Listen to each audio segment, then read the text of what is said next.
Army, overseen by the USA, is posted on BillO'Reilly.com. And joining us now from Washington to react, the author of the big bestseller, Things That Matter, Charles Krauthammer. All right. All I ask is that you don't say boots on the ground, okay? That's a $100 fine to wounded warriors now on this program. Go.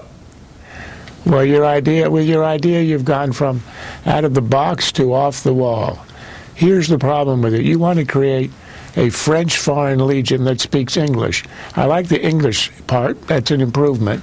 But the Foreign Legion is not going to work. We're not the French Empire policing West Africa in the 19th century.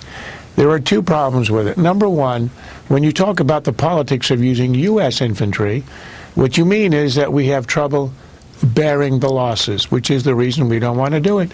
And we put boots in the air. That's not a fine, boots in the air.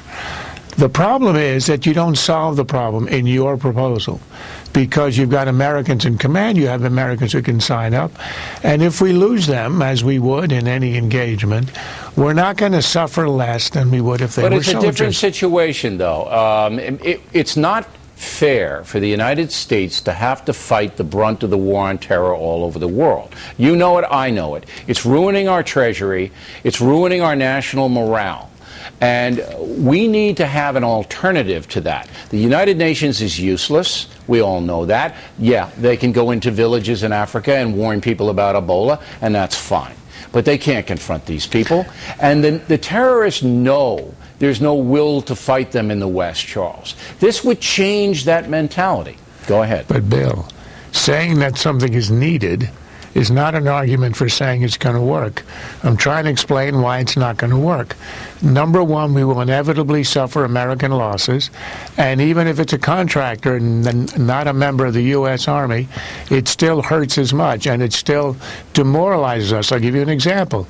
In Benghazi, 2 of the 4 who died were contractors. Right. Did we mourn them any less than we did? I think it's more palpable to the American people. It is not. The losses are terrible, but the losses are inevitable. Look, if you're going to fight terrorism, you're going to have losses.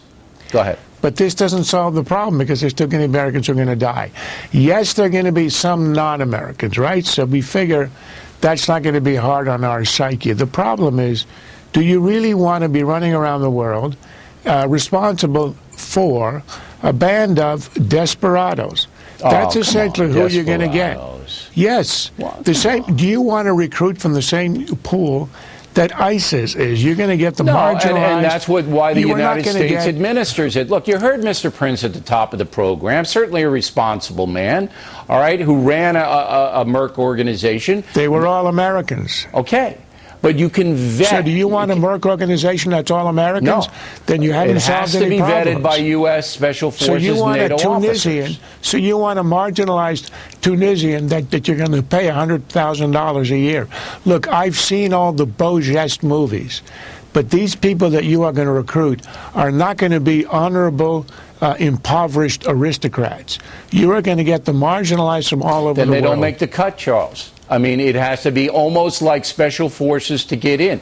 And I do believe around the world there are 25,000 of those people available, and they would sign up for this project. But if anyway, look, if you pay them $100,000 a year, you're paying $2.5 billion, which is 5 times what that's lunch money to Saudi Arabia. But I mean, this coalition we're talking about can easily fund that. It is 5 times the cost of the training of the Syrian supposed moderates. Come on, Charles, you know that's not going to work. You decried as a drain on our treasury. I decried it because it wouldn't work. If it would work, I'd support it. You know it would. It's not going to work, and I know it's not going to work. It's a facade. It's smokescreen. You're going to have a bunch of Tunisians.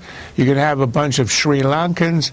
You're going to have Argentinians. You're going to have the best. And do you think they are going to fight against, on the one hand, you're going to have ISIS people who believe in something. On the other hand, you have people who are there just for the money.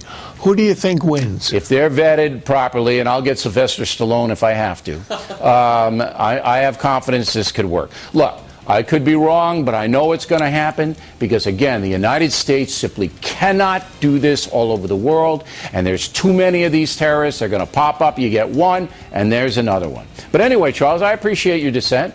You know me. I listen to you, but we'll see what happens. Charles Krauthammer, everybody.